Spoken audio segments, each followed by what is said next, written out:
Hello, good morning. कसे आहात सगळे? मस्त ना? मी पण एकदम छान आहे. आज मी खूप आनंदाचा एक टॉपिक घेऊन आलेली आहे.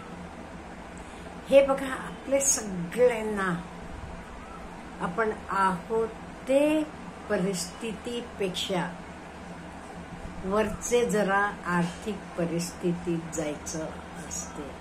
M I right? गरीब असलो की आपल्याला ते गरिबीतनं मुक्तता मिळवून वर सरकायचं असते. आपण एखाद वेळेस मध्यमवर्गीय असलो तर आपल्याला उच्च मध्यमवर्गीयामध्ये जाऊन बसायचं असते. आपण हायर मिडल क्लास असलो तर आपल्याला श्रीमंतांमध्ये जाऊन बसायला पाहिजे असते. Am I right? ते आज आपण ह्या गोष्टींबद्दल थोडंसं डिस्कस करूया. आता पहिली गोष्ट, गरिबी कोणाला पाहिजे? कोणालाही नको असते.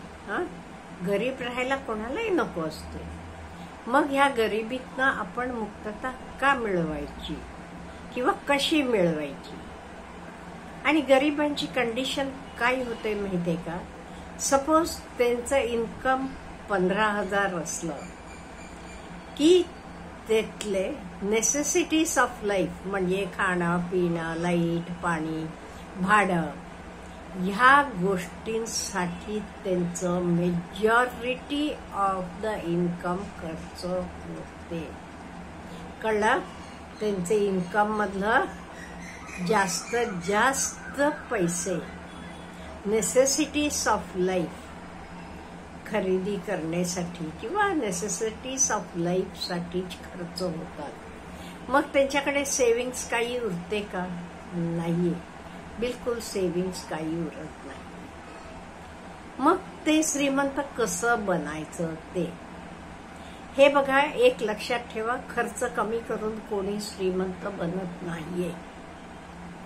खर्च हा करावाच लागतो. खर्चातनं कुठेही आपल्याला काटछाट करता येत नाहीये. मग आपण काय करायचं? मग आपण जास्त इन्कम सोर्सेस शोधायचे किंवा निर्माण करायचे.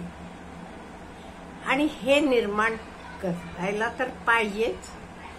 हे करत असताना एक आधी महत्वाचं सांगते, आपली मुलं बाळा असली की त्यांना चांगलं शिक्षण द्यायचं. तिथे काही ऍडजस्टमेंट करायची नाही. मुलांना उत्तम शिक्षण द्यायचं. आणि तुम्ही म्हणाल आता इन्कम सोर्सेस वाढवायचे म्हणजे कसं काय? मी तुम्हाला एक्झाम्पल देते. मी आजूबाजूला बघितलेले लोकांचं बघून तुम्हाला एक्झाम्पल देत असते. म्हणजे ह्या सत्य घटना असतात, त्यामुळे त्या तुम्ही वापरू शकता. आता आमच्या ओळखीचे एक गृहस्थ आहेत. नोकरी करतात ते MSCBत, पण पगार तसा म्हणावं तसं जास्त नाहीये. मग ते काय केलं? त्यांना घरं बांधायची, बांधून द्यायची खूप हौस आहे. त्यामुळे ते बिल्डिंगचे क्षेत्रात पाय ठेवायचं ठरवलं. इन द बिगिनिंग अगदी छोटी छोटी, कुठे दुरुस्तीचं काम, कुठे एकात खोली बांधायची आहे ती बांधायची, कुठे काही विक्ट्री स्टँड हवं असलं की तो बांधून द्यायचं. असं छोटेतनं ते करत गेले. असं करत करत लोकांचा त्यांच्यावर विश्वास बसला. असं करून ते लोकांना घरं बिरं बांधून द्यायला लागले आणि त्यांची परिस्थिती खूप उत्तम झाली. आणि तोपर्यंत त्यांचा मुलगा पण हाताशी आलेला होता. त्याला ते सिव्हिल इंजिनिअरिंगला घातलं. तो पण चांगलं शिकला आणि त्यांना मदतीचा हात झाला. असं दोघंही मिळून आपला उद्योग खूप मोठा केले आणि अतिशय बेताचे, गरिबीतनच म्हणेन मी का, म्हणजे अतिशय गरीब परिस्थितीतनं आज ते श्रीमंतांचे क्लासमध्ये जाऊन बसलेले आहेत. असं तुमच्या आवडीचा तुम्ही कुठलाही उद्योग करू शकता.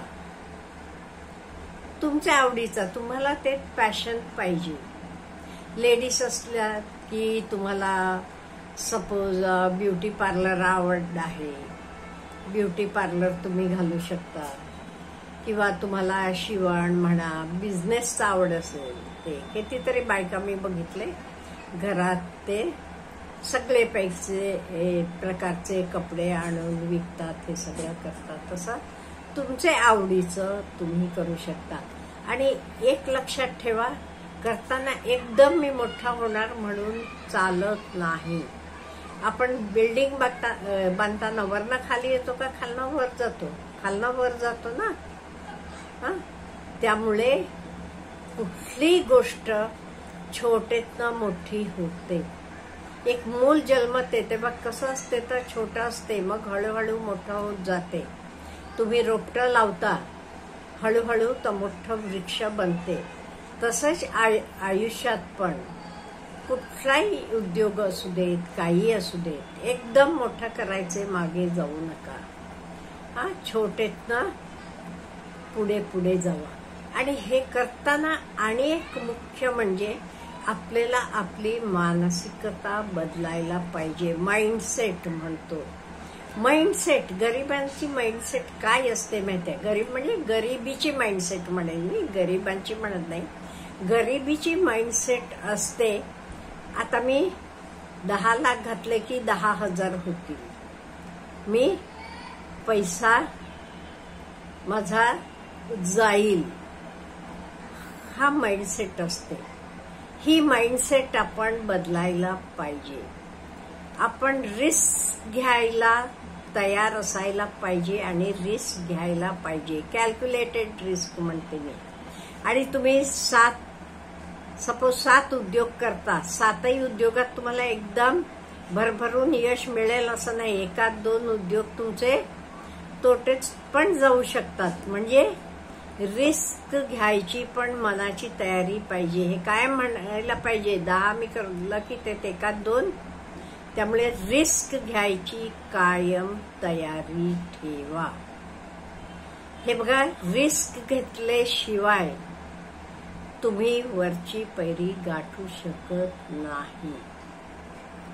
त्यामुळे रिस्क घ्यायला शिकणं हे एक माइंडसेटची तयारी आहे. त्यामुळे तुमचं माइंडसेट बदला. माइंडसेट बदलायचं म्हणजे रिस्क घ्यायची तयारी ठेवायची. आणि ही तयारी ठेवत असताना पुढचं सगळं जे काही आपण करतो तर सगळं विचारपूर्वक, कॅल्क्युलेशन करून करत जायचं.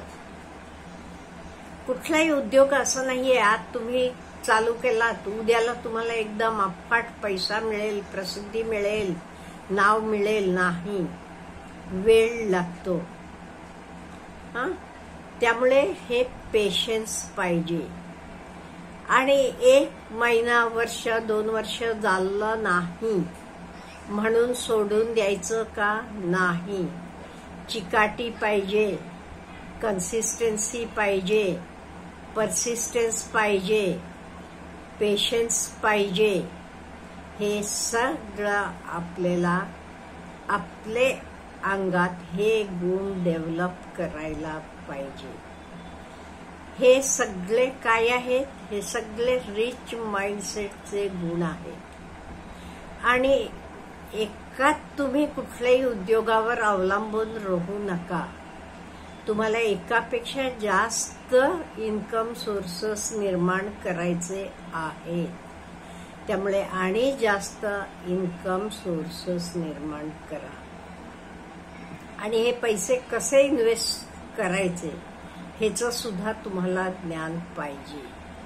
म्हणजे इन्व्हेस्ट करताना ते आणि जास्त आपल्याला आउटपुट मिळेल अशा गोष्टींवर इन्व्हेस्टमेंट करत जावा. तसं आपण थोडंफार आपला माइंडसेट बदलला की आपण गरिबीतनं श्रीमंतीकडे जाऊ शकतो. आणि आपण मध्यमवर्गीय वगैरे असलो तरी आपण उच्च मध्यमवर्गीयात जाऊ शकतो. त्यामुळे आपला माइंडसेट बदलणं हे मेन की आहे to come out of poverty is to change our mindset. अच्छा, तुम्हाला काही बोलायचं असलं तर कॉमेंटमध्ये नक्की कळवा मला. Have a good day.